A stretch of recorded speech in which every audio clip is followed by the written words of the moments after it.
Identity. ఈ movie గురించి చెప్పాలంటే ముందుగా ఈ మూవీ ఓటీటీలో రిలీజ్ అయ్యే ముందు ఐఎండిబిలో 9.1 రేటింగ్ ఉంది.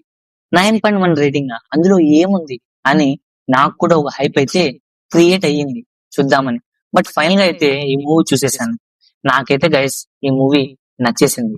ఈ మూవీ మోస్ట్ సర్చ్డ్ మూవీలో టాప్ 2 లో ఉంది. మలయాళం మూవీస్ ముఖ్యంగా సస్పెన్స్ క్రైమ్ థ్రిల్లర్స్ కి పెట్టింది పేరు. కానీ ఈ మూవీ ఒక జోనర్ పీపుల్ కి కనెక్ట్ అవ్వచ్చు, అందరికీ అంతగా ఎక్కకపోవచ్చు.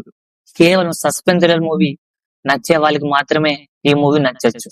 ఈ మాట ఎందుకు చెప్తున్నానంటే ఈ మూవీ 2025 లో ఇది ఫస్ట్ మలయాళం మూవీ, కానీ థియేటర్ లో అంత పెద్దగా ఆడలేదు.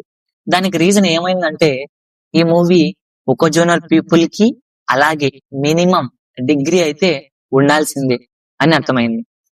ఈ మూవీ జనవరి 24న ఓటీటీలో G5 లో వచ్చేసింది. మలయాళ స్టార్ టొవినో థామస్ అలాగే త్రిషతో పాటు హనుమాన్ ఫేమ్ వినయ్ రాయ్ మరియు మందిరా బేడి కీలక పాత్రలను నటించారు. ఇక్కడ ఇంకో విషయం ఏమంటే ఇద్దరు డైరెక్టర్లు ఈ మూవీని డైరెక్ట్ చేశారు, అఖిల్ పాల్ మరియు అనాస్ ఖాన్. ఇక సూటిగా సుత్తి లేకుండా కథ విషయానికి వస్తే అమ్మాయిల వీడియోలు తీసే బ్లాక్ మెయిల్ చేస్తున్న అతనిని ఓ గుర్తు తెలియని వ్యక్తి చంపడంతో తను ఉండే ప్రాంతాన్ని తగలబెడతాడు. కొన్ని రోజుల తర్వాత కర్ణాటక నుంచి ఓ పోలీస్ ఆఫీసర్ అయినటువంటి వినయ్ రాయ్ ఈ కేసు విచారణ నిమిత్తం అన అనే యువతితో వచ్చి హరన్ ఉండే అపార్ట్మెంట్ లో దిగుతారు. ఇక్కడ అన అంటే త్రిష, అలాగే హరన్ అంటే హీరో అయినటువంటి టొవినో థామస్.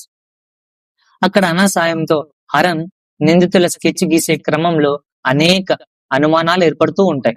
ఈ క్రమంలో కథ చాలా కొత్త మలుపులు తీసుకుంటుంది. వీడియోలు వెనుక మరో పెద్ద కుట్ర బయటపడుతుంది. అసలు కర్ణాటక నుంచి వచ్చింది ఎవరు, వారి వెనుక ఉన్న కథ ఏంటి అనే ఆసక్తికరమైన కథా కథనాల నేపథ్యంలో సినిమా చివరి వరకు సీట్ ఎడ్జ్ లో కూర్చోపెడుతుంది.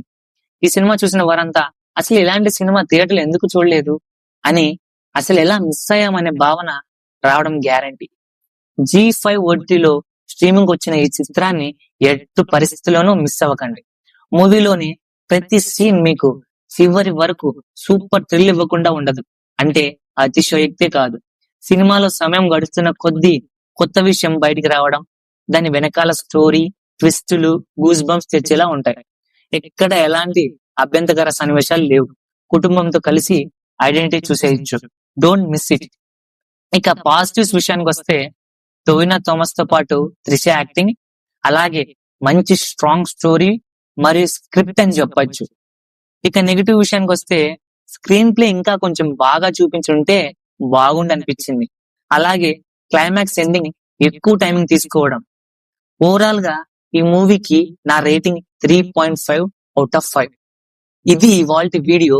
నా రివ్యూ మీకు నచ్చినట్లయితే లైక్ తో పాటు షేర్ అండ్ సబ్స్క్రైబ్, అలాగే గంటను దబ కొట్టేసేయండి. Thank you guys.